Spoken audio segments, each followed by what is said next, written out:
What happens when a civilization disappears twice, first from the earth and then from memory? History often feels solid. We imagine it as stone tablets, dated ruins, names pinned neatly to a timeline. But the deeper we look, the more the past begins to resemble water.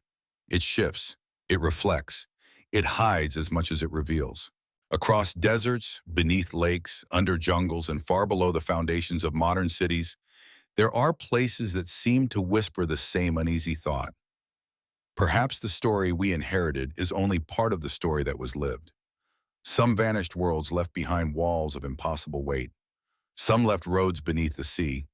Some survive only as fragments on old maps, in local legends, or in the puzzled silence of archaeologists standing before structures that do not fit the eras assigned to them. In many cases, the evidence is real enough to touch: stone, sediment, geometry, ash. Yet the meaning remains unsettled, suspended between careful scholarship and the ancient human instinct to wonder. This is not a journey into easy answers. It is a journey into thresholds, into the places where myth brushes against archaeology, where recorded history meets the much older memory of landscape, and where certainty gives way to something more honest: humility. We will encounter cities swallowed by water, sanctuaries buried on purpose, and foundations so immense they seem to challenge not only our engineering models, but our assumptions about who our ancestors were. And beneath every question of dates, dynasties, and lost names, there is a more intimate question waiting for us. Why do some stories endure while others fade? Why do certain ruins become central to our understanding of humanity, while others remain footnotes, curiosities, or riddles left undisturbed? Perhaps the measure of a civilization is not only what it builds, but what the future is still able or willing to remember. How does a civilization disappear from the map before it disappears from the mind? In the 18th century, cartographers across Europe kept drawing the same strange word over a vast sweep of northern Asia: Tartary. It appeared on French atlases, British maps, Dutch globes, and Russian charts, stretching across distances so immense they seemed to exceed the scale of ordinary empire. To the people who printed those maps, the name was not fantasy, it was geography, a place, a presence. A world large enough to be acknowledged, yet vague enough to remain beyond easy explanation. Then, almost quietly, it faded. By the 19th century, the label began to dissolve from official memory.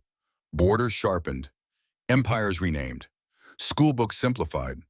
What had once been described as a broad civilizational region was broken into newer political identities, cleaner categories, more manageable histories.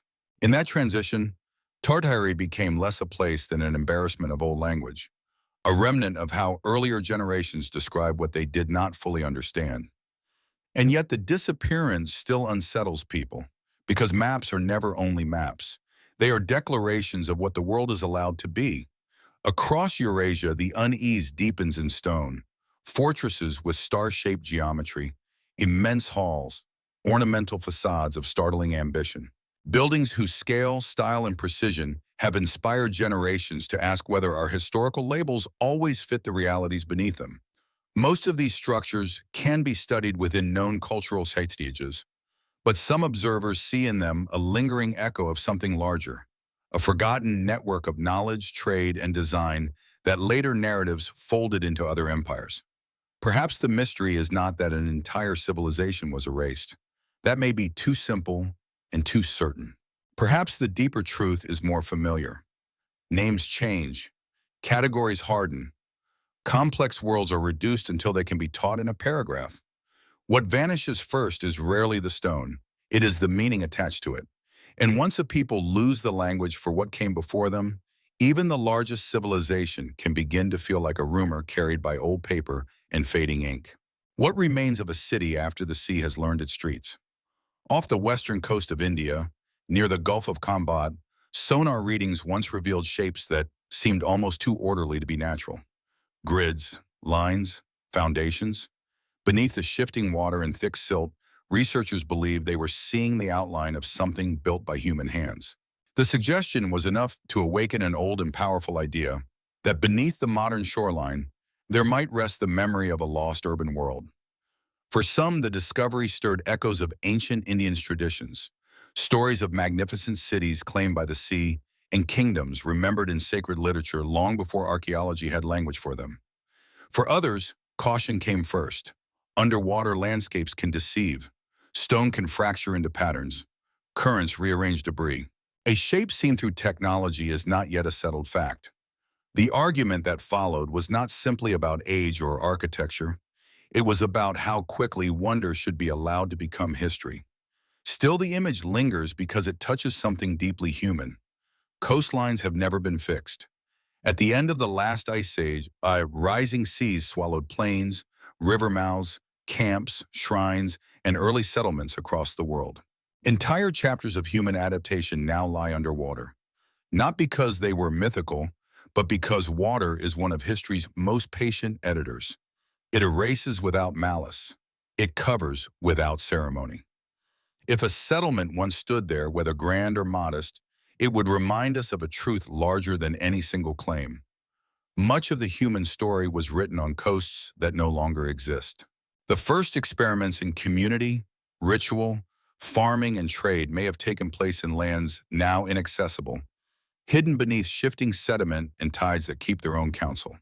We tend to think of the past as buried under soil, but sometimes it is buried under motion, beneath a surface that never stops changing. And so the question becomes less dramatic and perhaps more profound.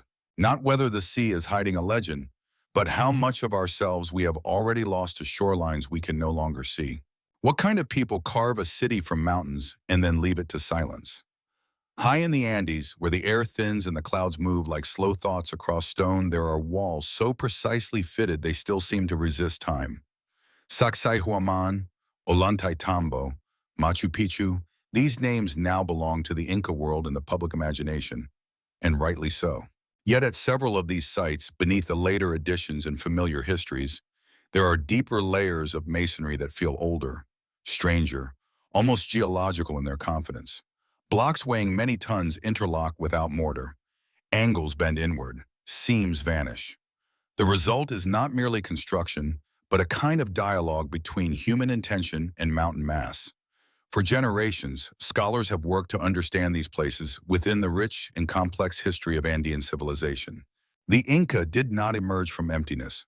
They inherited, adapted, expanded. Before them came other cultures, other engineers, other sacred landscapes already marked by labor and belief. To ask whether some stones are older is not to diminish what came later. It is to recognize that civilizations often build on foundations they did not begin. That is where the mystery takes hold. Because the Andes do not preserve history in a single voice. They hold memory in terraces, in roads running over impossible ridges, in myths of ancestors arriving from caves or lakes, in shattered temples repaired by later hands. A wall may belong to several centuries at once. A sacred place may be reused so often that its first makers disappear behind those who loved it afterward. What survives, then, is not a clean timeline, but a layered inheritance. Standing before those enormous stones, one feels less the thrill of solving a puzzle than the humility of entering a conversation already thousands of years old.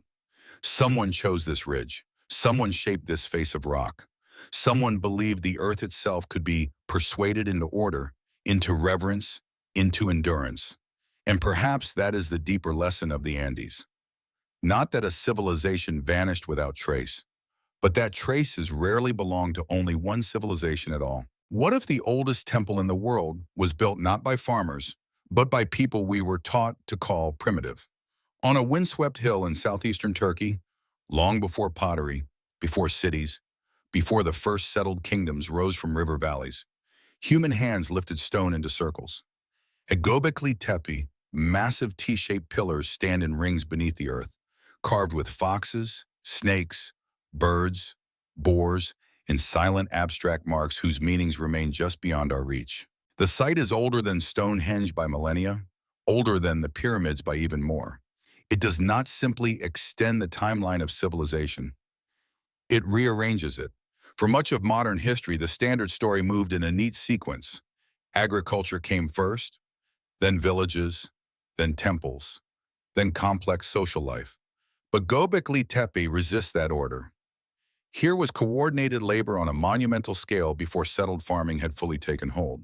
Here was symbolic imagination expressed in stone before the rise of urban permanence.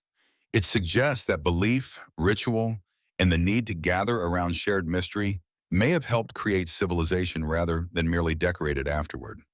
That possibility changes the emotional texture of prehistory.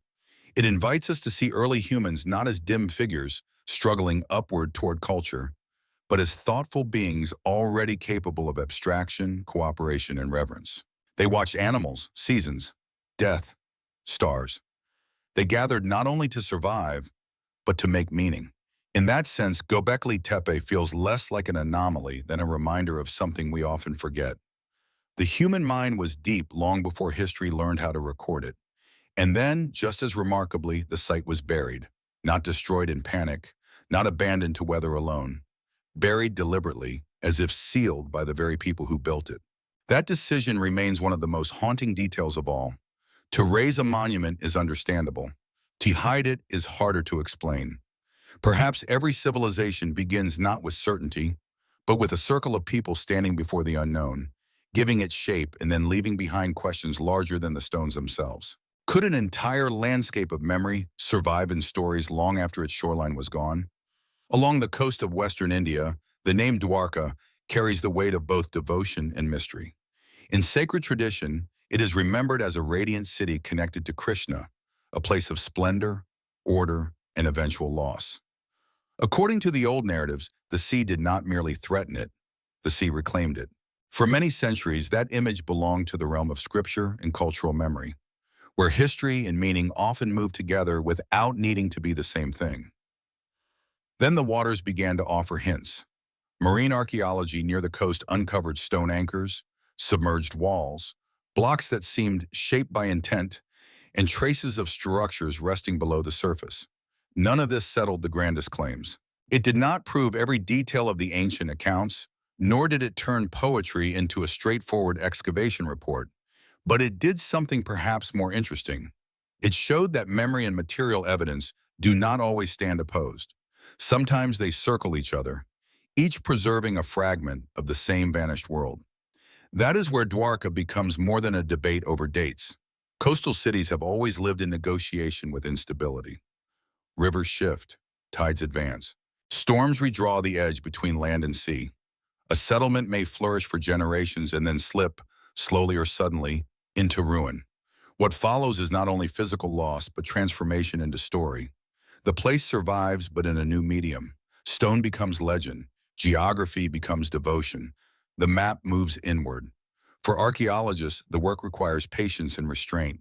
Underwater evidence can be difficult to interpret, and the desire to confirm beloved tradition can rush ahead of what the record allows. Yet skepticism alone is not wisdom either. Human communities often remember environmental catastrophe through metaphor, ritual, and epic narration. Their language may not resemble a modern field report, but it can still carry truth across centuries. So Dwarka asks us to hold two forms of knowing at once: the measured discipline of evidence and the enduring human instinct to remember loss through story. And perhaps that balance is the real inheritance. Not certainty, but reverence for the way memory keeps searching for the ground beneath the waves. How old is a wall when every generation builds its faith on top of it? In the mountains of Lebanon, the stones of Baalbek rise with a kind of stillness that feels almost defiant. Columns tower against the sky. Foundations sink deep into the earth with a mass so immense that even modern observers pause before trying to explain them. Among the most discussed are the colossal blocks in the temple platform. Stones so heavy and so precisely placed that they have inspired centuries of speculation. To stand near them is to feel the scale first in the body, not the mind. The human frame becomes a measure of smallness. Roman engineers transformed Baalbek into one of the grand sacred complexes of the ancient world, dedicating it to Jupiter, Bacchus, and Venus. Their achievement is beyond dispute, and yet the foundations beneath the Roman grandeur continue to invite questions.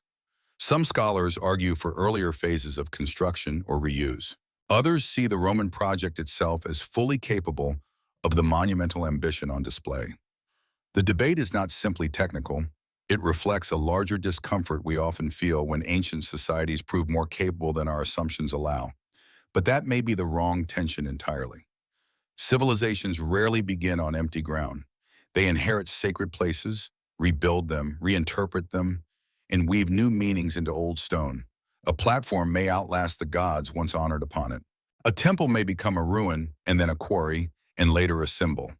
The result is a site with many lives layered together, each one partly visible, each one obscuring what came before. In places like Baalbek, the question is not only who built it first, but how many worlds passed through it afterward. That layered history matters because it softens the temptation towards simple legends. We do not need impossible explanations to feel awe. Human beings, working with organization, devotion, and time, have often done things that later centuries struggle to imagine. The real mystery is not that our ancestors were incapable of such feats. It is that we so often forget how capable they were. And in that forgetting, ancient stone begins to seem alien, when it may be offering us something far more intimate, a record of human ambition so large it outlived the names attached to it. What do WoW do with a city that seems to have been planned before history was ready to name it? In the baked earth of the Indus Valley, where summer light turns ruins the color of old bone, the outlines of forgotten cities still feel astonishingly modern. Mohenjo-Daro, Harappa, Dolavira. Their streets followed clear grids. Their homes were built with standardized bricks. Wells, drains, reservoirs, and carefully ordered neighborhoods suggest a society that valued structure, sanitation, and civic balance on a remarkable scale. There are no giant royal statues announcing conquest, no obvious monuments to kings towering over everyone else, and yet the intelligence of the system is everywhere. That quiet sophistication is part of the mystery. The Indus Valley civilization flourished while Egypt raised pyramids and Mesopotamia recorded laws. Yet it remains harder to narrate in familiar terms. Its script has not been conclusively deciphered. Its rulers, if that word even fits, do not stand before us in the way pharaohs or emperors do. We see organization without clear proclamation, complexity without self-explanation. It is a civilization that seems to speak fluently through infrastructure and urban design, while withholding the personal voice modern historians long to hear. And then, over time, the cities changed. This did not appear to be a single apocalyptic collapse, at least not in the simple cinematic sense. Rivers shifted, trade patterns weakened, climate stress may have altered the rhythms of survival, populations dispersed, urban centers declined, and life reorganized into other forms. What vanished was not humanity, but a way of arranging collective life, one so efficient, so measured, that its loss feels strangely contemporary.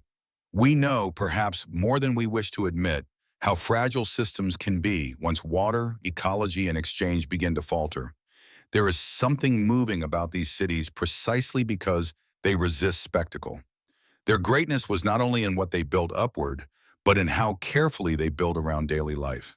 Drainage, access, order, repetition, care. Perhaps that is why their silence lingers. They remind us that civilization is not always loud. Sometimes it is a street that runs true, a well placed within reach, a city designed with the ordinary person in mind, and the haunting knowledge that even such wisdom can fade into dust. What survives when an empire leaves behind not only roads and walls, but a feeling that it understood stone better than we do? On the high plain of Bolivia near the blue expanse of Lake Titicaca, the ruins of Tiwanaku sit beneath a hard, open sky. The wind moves through them with a kind of ancient patience. There are gateways cut with geometric precision, blocks joined with strange, calm exactness, and fragments of ceremonial architecture that suggest a society deeply attuned to alignment, ritual, in the shaping of public space. Nothing here feels accidental. Even in ruin, the site gives the impression of intention held over centuries. For archaeologists, Tiwanaku is one of the great civilizations of the ancient Andes, flourishing long before the rise of the Inca and influencing a wide region through religion, trade, agriculture, and statecraft. Its achievements were not abstract. Raised fields transformed difficult land. Monumental compounds organized social and sacred life. Skilled stonework and metal clamps reveal careful planning and technical expertise. And yet, as with many ancient sites, the precision of the remains has often inspired extravagant claims, as though human ingenuity alone were somehow not enough. But human ingenuity is enough, more than enough. The real wonder of Tiwanaku is not that it requires impossible explanations. It is that a society so old could think at so many levels at once: engineering, cosmology, ceremony, environment, power. This was a civilization that did not merely occupy a landscape.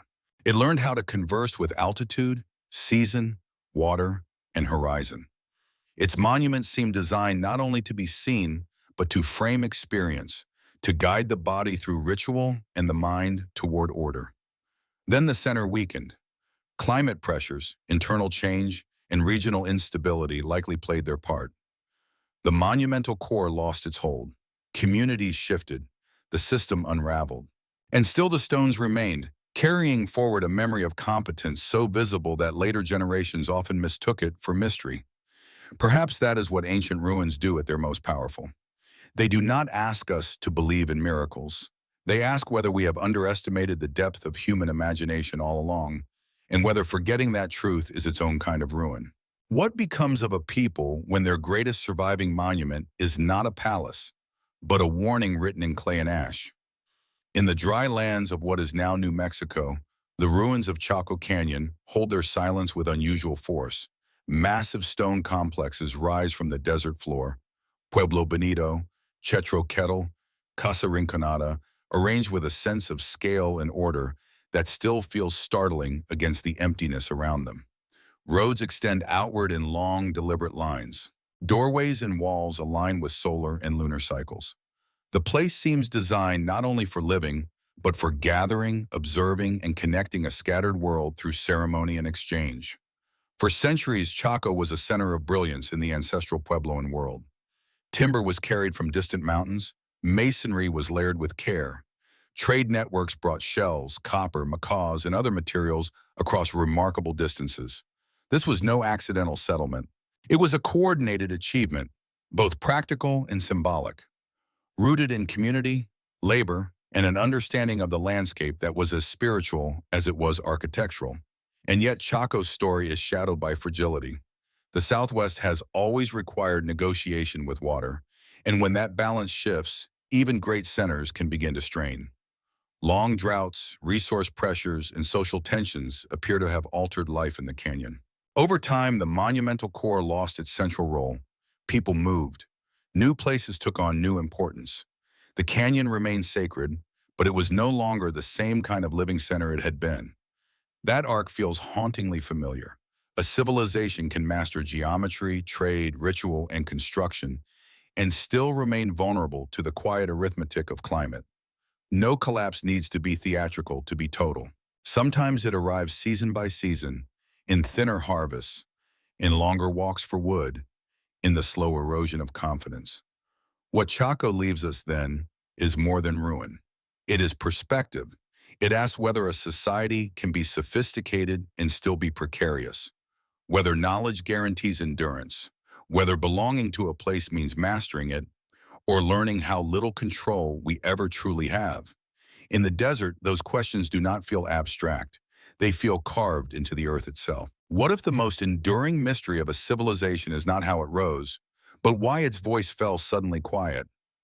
In the tropical forests of Central America, the remains of the Maya emerge from green shadow with a kind of solemn intelligence. Temples climb above the canopy. Stairways rise toward open sky. Carved stelae speak of kings, ceremonies, wars, and cosmic cycles measured with astonishing care. At cities such as Tico, Palenque, Copan, and Calakmul, the Maya built a world of mathematics, astronomy, writing, architecture, and political imagination so advanced that it still reshapes our understanding of what ancient civilization could be. And yet the popular imagination has long been drawn most intensely to one question: why did so many of these great centers decline? The answer, like the forest itself, resists simplicity. There was no single vanishing, no one night in which the cities were swallowed whole. What happened unfolded across generations. Drought appears to have strained food systems. Warfare intensified. Political alliances fractured. Environmental pressure grew as populations expanded and landscapes were pushed harder. Some cities weakened while others endured. Some were abandoned, others transformed. The Maya did not disappear. Their descendants are still present, still speaking their languages, still carrying traditions that outlived the fall of royal capitals. That distinction matters. Too often, the word lost is applied where continuity survived. What changed was a particular arrangement of power and monumentality. The great ceremonial centers, once alive with procession, tribute, astronomy, and dynastic memory, no longer held the same place in the world. Stone remained, the inscriptions remain, but the social order that gave those things their immediate meaning became fragile, then fragmented, then altered beyond recognition. There is something profoundly human in that pattern. Civilizations often seem strongest just before their complexity turns against them. The systems that support brilliance can also multiply vulnerability. So the Maya invite us to look past the romance of disappearance and toward a more difficult truth. Endings are rarely clean, and people are rarely erased as easily as cities are. What falls silent in history may not be a culture, but a certain kind of power, and the illusion that it was permanent. What do we call a people whose monuments survive, but whose name was given to them by those who came later?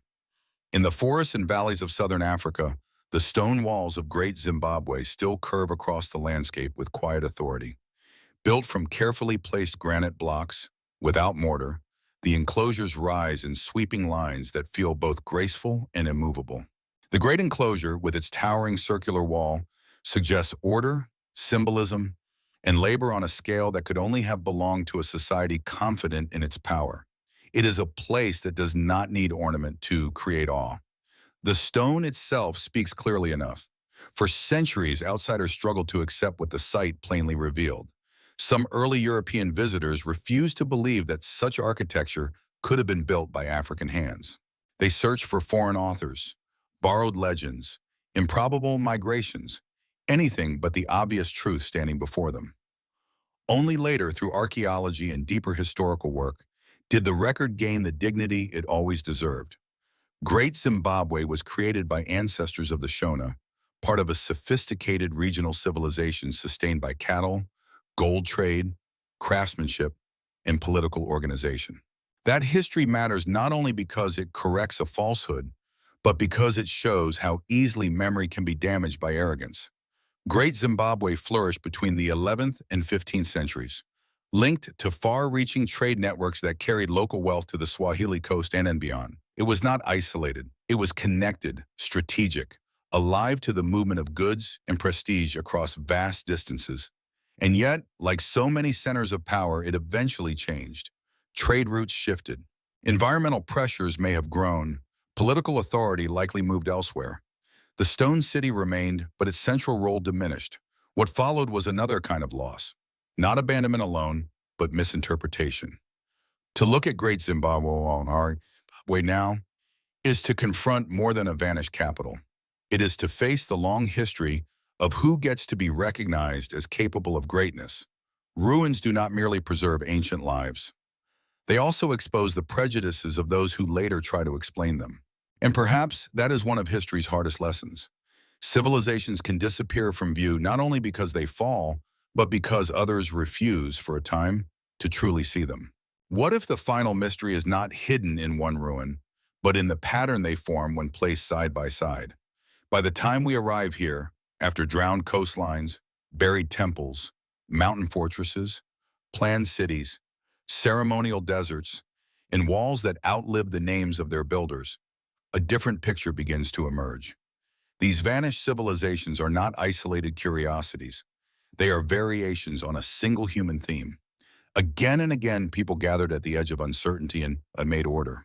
They aligned stone with stars, shaped water into survival, turned myth into architecture, and built communities strong enough to feel permanent. For a time, many of them were. Then something changed. Sometimes the cause was climate, moving slowly but decisively through rivers, harvests, and migration routes.